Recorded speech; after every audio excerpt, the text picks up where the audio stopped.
Hi, I'm Andy Waters, and welcome to our class lecture on Chapter 1. This chapter gives an overview of accounting fraud and its impact on our financial markets.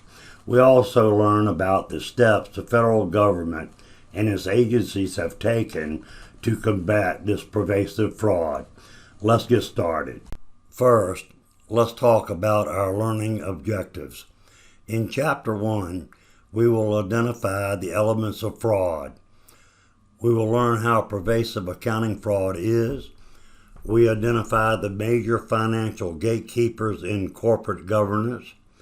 We review the main elements of the Sarbanes-Oxley Act of 2002 and the main elements of the Dodd-Frank reform. And we identify the top 20 methods used to manipulate financial statements. Accounting fraud, according to the Federal Bureau of Investigation, the FBI, is defined as the intentional perversion of the truth for the purpose of inducing another person or other entity in reliance upon it to part with something of value or to surrender a legal right. Accounting fraud, also called corporate fraud or financial reporting fraud, is a particular type of fraud that involves the manipulation of financial statements. For criminal fraud cases, the burden of proof required is generally higher than for civil fraud cases. In civil accounting fraud, the SEC issues its findings in the form of an accounting and auditing enforcement release, that is, an AAER, or a litigation release, an LR, or both. In an AAER or LR, the SEC describes how a company has allegedly infringed securities law. The SEC will usually accept an offer of settlement, and the respondents agree to the order instituting public administrative and cease and desist proceedings. The respondents generally do not admit or deny the findings. SEC's enforcement actions cover a range of financial violations such as insider trading, market manipulation, and securities offering violations, in addition to financial fraud issuer disclosure violations. Financial fraud issuer disclosure, that is, accounting fraud, involves violations related to financial statements and financial disclosures released by issuers of financial statements. The crisis of 2008 shifted the focus of SEC enforcement investigations and actions away from accounting and issuer disclosure violations for a few years. For criminal accounting fraud, the Department of Justice and the FBI may charge a company with criminal fraud. Since 2010, the FBI has had special agents at the SEC to swiftly isolate securities and corporate frauds and initiate criminal investigations where necessary. Most of the criminal corporate fraud investigated by the Financial Crimes section of the FBI involves financial reporting fraud. They are schemes designed to deceive investors, auditors, and analysts about the true financial condition of a corporation or business entity. The number of corporate fraud cases pursued by the FBI has grown steadily since 2007. The extent of accounting fraud is shown in the study How Pervasive is Corporate Fraud? 2013, Dyke, Morris, and Zingles suggests there is an iceberg of corporate fraud and falsified financial statements that remains undetected, and that the iceberg is 3 times bigger under the water than above the water. According to a recent Cornerstone research article, in 2012, the proportion of securities class action settlements involving accounting allegations increased to almost 70% from less than 50% in 2011. In spite of increased regulations, accounting fraud remains a serious and persistent problem. On this slide, we see the number of corporate fraud cases pursued by the FBI has grown steadily since 2007.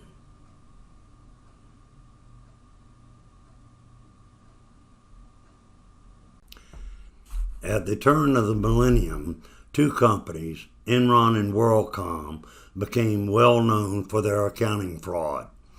Within weeks of the beginning of Enron's meltdown in mid-October 2001, employees had lost over $1 billion worth of Enron stock in their 401k plans.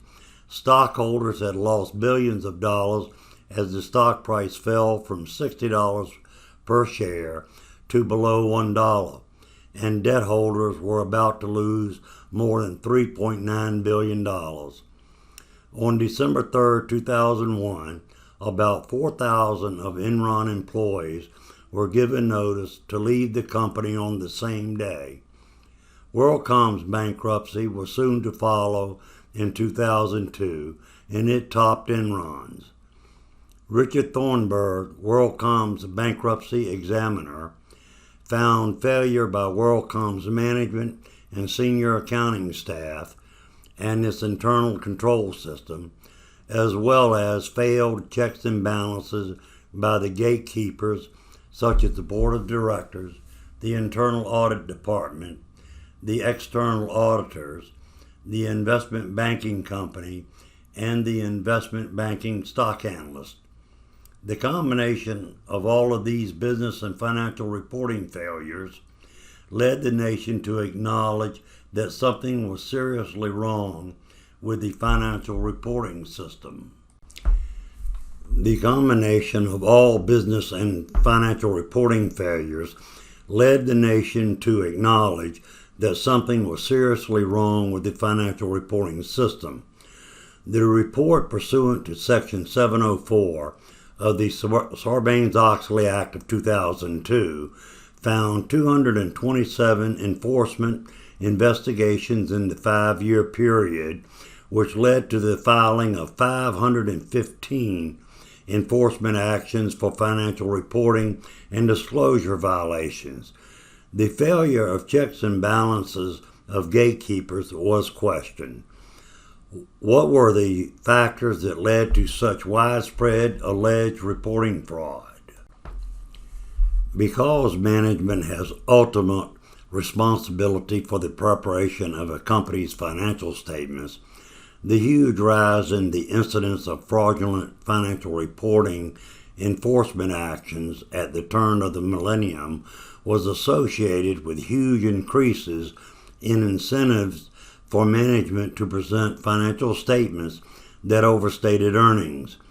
In most cases, senior management compensation agreements include stock options that would provide significant additional compensation if analyst earnings expectations were met. In 2001, CEOs of large corporations made 411 times as much as the average factory worker, which was up dramatically from the 1970s when CEOs had earned only about 20 times more than average workers. External auditors were collecting ever-escalating consulting fees from the same clients for whom they performed independent audits. In 1993, 31% of the industry's fees came from consulting. By 1999, that had jumped to 51%. The high number of SEC enforcement actions revealed many auditors who either accepted scope limitations on their audits, such as not demanding full access to the entire general ledger and not issuing a disclaimer or qualified report on the financial statements, or who knowingly yielded to incorrect financial statements. Many auditors could not take the increased pressure from management, who stood to gain significantly from fraudulent financial statements. Furthermore, As scrutiny of the Enron failure showed, independent auditors would frequently leave the auditing profession and join the staff of a company that they had audited. Audit firms usually audited the same companies year after year, developing friendships with management, growing complacent, and sometimes dropping their guard. Mandatory rotation of auditors could have prevented them from losing their independence in at least two ways. Forced rotation would have precluded the audit firms from building too much familiarity. Knowing that a new firm would be arriving the following year and reviewing the work papers and the client's financial statements would have been an added incentive for external auditors to resist management pressure to compromise their audits. In his book, Take on the Street, Levitt zeroed in on the many directors who lacked independence, as well as on those directors who were indifferent and had no interest in company activities. He also observed that there were too many inside directors who were company employees and that there were too few outside directors. Further, he pointed out that too many outside directors apparently lacked independence in the sense that they were either friends or relatives of the company's CEO, were associated with competing businesses, or had been involved in business transactions with the corporation and had earned lucrative fees. All of these situations influenced a director's autonomy in overseeing the direction of the company. In the rush to jump on the bandwagons of IPOs, hot.coms, and other get-rich-quick schemes, many investment bankers and analysts lost their independence, their impartiality, and their ability to provide their clients with sound and objective investment advice. Enron and WorldCom were symptomatic of the recurrent problems of inadequate and flawed systems of internal control, as well as indicative of understaffed internal audit departments that came under the authority of the very managers they were meant to audit. The responsibility of management to institute controls ensuring the integrity of the accounting information captured was not clearly defined. The duties of the external auditors regarding the system of internal control were not well specified. Such was the financial reporting environment at the turn of the 21st century, as the management of so many companies, blinded by the lure of stock option riches, recklessly pushed and pressurized everyone in the system to go along with the fabricated financial statements. The major goals of the SOX Act are to enhance corporate responsibility, enhance financial disclosures, and combat corporate accounting fraud, and to create the Public Company Accounting Oversight Board, also known as Peekaboo, to oversee the activities of the auditing profession. This act, sponsored by Senator Paul Sarbanes and Congressman Michael Oxley, was intended to restore what Senator Sarbanes called the fundamental integrity of U.S. markets. Although it was drawn up and passed quite rapidly, it took several years, countless squabbles, and many millions of dollars for the various facets of the SOX Act to be implemented. The expensive, complex, and often vague internal control requirements of the contentious and much maligned Section 404 of SOX caused critics to argue that the hefty compliance costs actually impeded corporations. The question of corporate compensation, only partially addressed by the SOX Act, remains another difficult issue with no easy answers in a market economy. In spite of the glitches encountered implementing SOX, The reform was a rational response to problems that endangered the fundamental stability of our capital markets. Some of the main areas of corporate governance reform as a result of the SOX Act of 2002 include internal control requirements, that's Section 404, responsibilities of corporate management, which is Section 302, loans to executives, independence and oversight of external auditors, audit committees, independence of board of directors, independence of analysts, and corporate crime enforcement. In response to some of the criticisms, changes have been made to Section 404B. The Dodd-Frank Act of 2010 eliminated certain Section 404B requirements for public companies with less than $75 million in market capitalization, and the Jumpstart Our Business Startups Act, Jobs Act of 2012 granted 5-year postponement to certain emerging growth companies after an initial public offering. Former Senator Sarbanes referred to the Jobs Act exemptions as a scandal waiting to happen. Section 302 requires that the chief executive officers and the chief financial officers of public companies assume the responsibility for certifying specific areas of each annual or quarterly report filed or submitted to the SEC. The executive summary of the Sarbanes-Oxley Act presented guidelines for CEOs and CFOs who are required to certify the following. The report does not contain untrue statements or material omissions. The financial statements fairly present in all material respects the financial conditions and results of operations.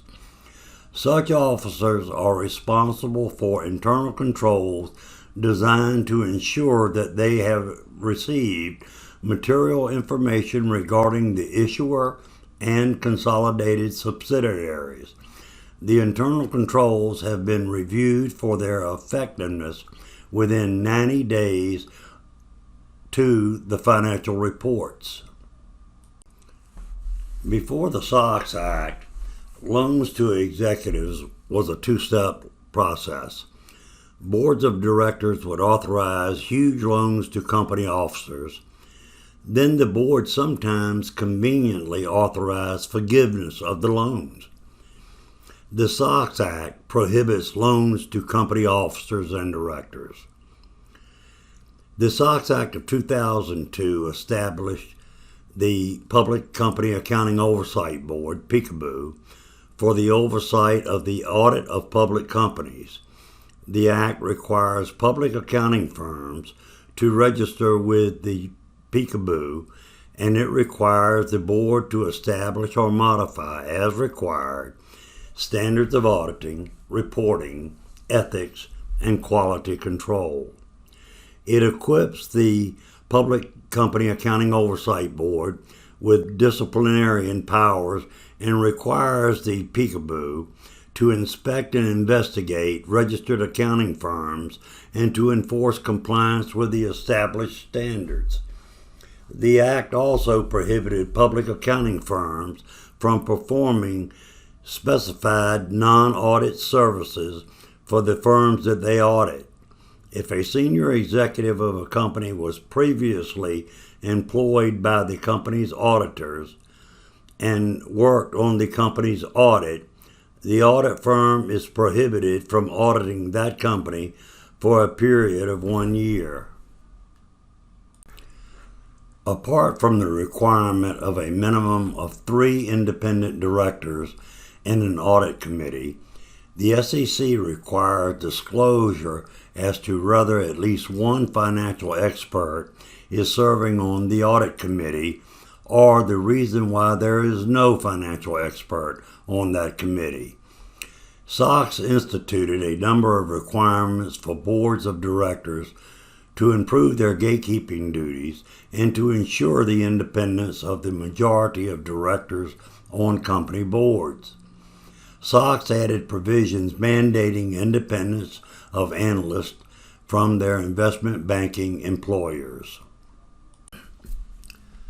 In 1999, about 2.5 years before the SOX Act was signed into law, the Glass-Steagall Act was repealed and the Financial Services Modernization Act was passed to deregulate the banking sector in the United States.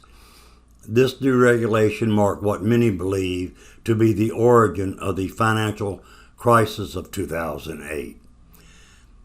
As the housing market took a nosedive and housing prices plunged, countless homeowners who had toxic mortgages, that is, mortgages that were likely to go into default, began to lose their homes.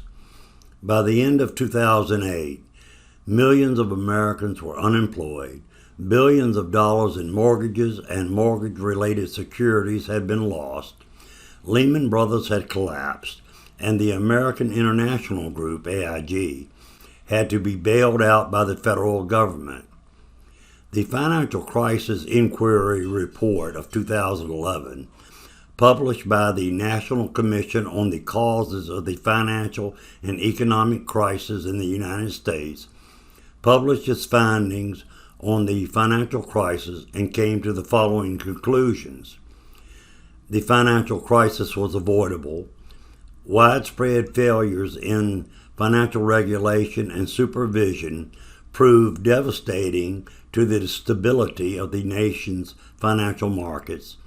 Dramatic failures of corporate governance and risk management at many systemically important financial institutions were a key cause of this crisis. A combination of excessive borrowing, risky investments, and lack of transparency put the financial system on a collision course with the crisis. The government was ill prepared for the crisis, and its inconsistent response added to the uncertainty and panic in the financial markets. There was a systemic breakdown in the accountability and ethics. Collapsing mortgage lending standards and the mortgage securitization pipeline lit and spread the flame of contagion and crisis. Over-the-counter derivatives contributed significantly to the crisis. The failures of credit rating agencies were essentially cogs in the wheel of financial destruction. There are many themes in the above findings, as many of the characteristics found in the corporate failures at the turn of the 21st century were also features of the financial crisis of 2008, such as the following: failure of existing regulations and supervisory bodies, failure of corporate governance and risk management, lack of transparency, inconsistent government response, a breakdown in responsibility and ethical standards. There were colossal understatements of allowances for mortgage loan losses, whether by fraudulent intention or by an innocent but naive belief that house prices could continue to increase forever. This underestimation of loan losses corresponded with overstatements of investments in loans and mortgage-backed securities and understatements of liabilities for the repurchase of loans and for insuring investors against defaults by mortgage borrowers. The major objectives of Dodd-Frank are to reshape the U.S. regulatory system in a number of areas, including, but not limited to, consumer protection, trading restrictions, credit ratings, regulation of financial products, corporate governance and disclosure, and transparency. Dodd-Frank established the Financial Stability Oversight Council, the FSOC, as well as the Consumer Financial Protection Bureau, the CFPB. The FSOC is tasked with the detection of those institutions that have the power to potentially bring about another financial crisis, whereas the main task of the CFPB is to safeguard consumers. Dodd-Frank also revised and increased the responsibilities and power of the SEC. Past SEC Chairman Shapiro summarized the highlights of the SEC's response to Dodd-Frank. In the area of corporate governance, they finalized rules concerning shareholder approval of executive compensation and golden parachute arrangements. Led by the Division of Investment Management, they adopted new rules that resulted in approximately 1,200 hedge fund and other private fund advisors registering with the SEC. It was a process by which they agreed to abide by SEC rules and provide critical systemic risk information that can give regulators better insight into their practices. And they established a whistleblower program that was already providing the agency with hundreds of high-quality tips, helping them to avoid investigation dead ends, and at the same time, prodding companies to enhance their internal compliance programs. In response to the meltdown of the mortgage-backed securities market, the SEC has proposed rules that will protect investors by increasing dramatically investors' visibility into the assets underlying all types of asset-backed securities, requiring securitizers, in conjunction with our banking colleagues, to keep skin in the game, giving them an incentive to double-check originators' underwriting practices.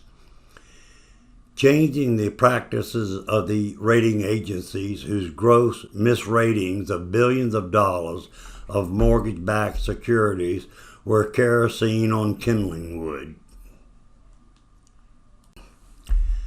Its whistleblower program has garnered a great deal of attention from the media because the whistleblowers not only are offered more protection than under SOX, but also can now receive monetary awards from the SEC, which is pursuing whistleblower tips very seriously.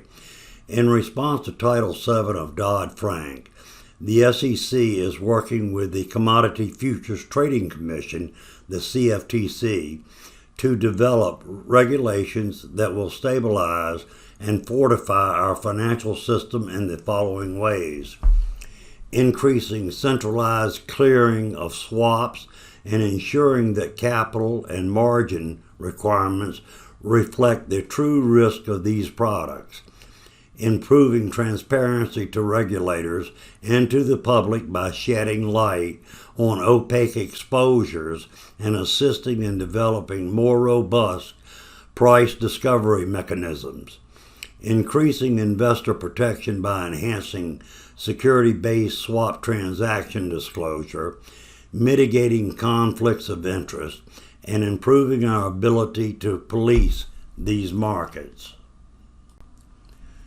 Some of the important financial reporting consequences of Dodd-Frank are: smaller public companies will be exempt from Section 404B of the SOX Act of 2002. Auditors of non-public broker-dealers will be subject to oversight by the PCAOB, Peekaboo.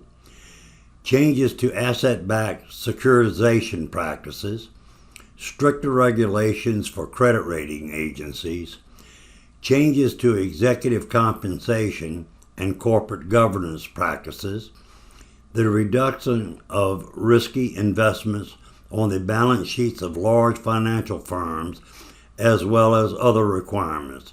This has come to be known as the Volcker Rule.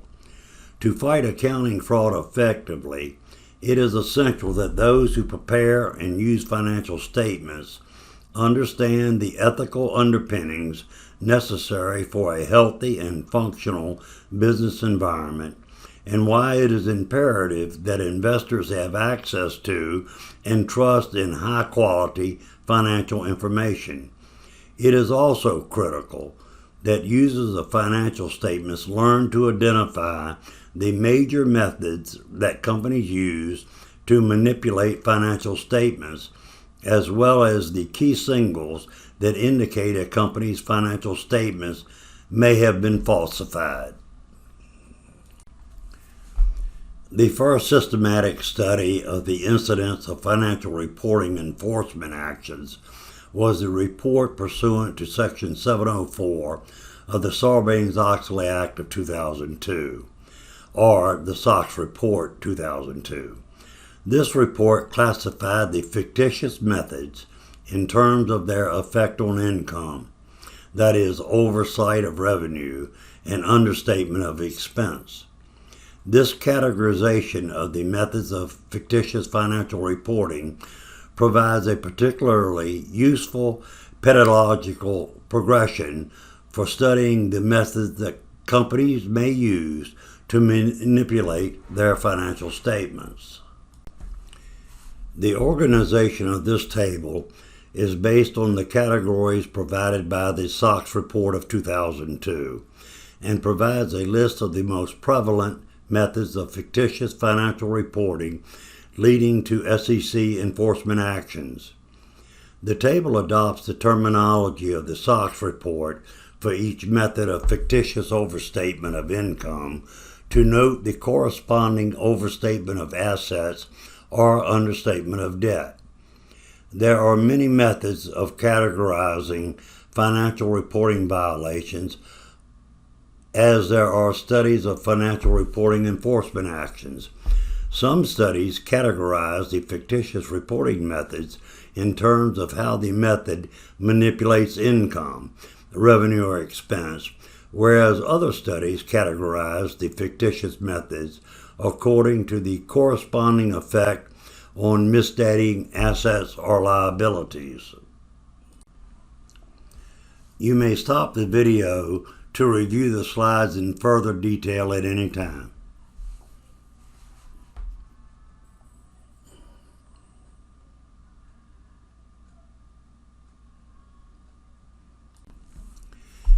Chapters 3 through 9 of this book tell the story of real-world companies that illustrate the top 20 methods of fictitious financial reporting and also identify the signals left in financial statements that alert readers to the possibility that reported income, as well as assets and liabilities, may have been influenced by these methods.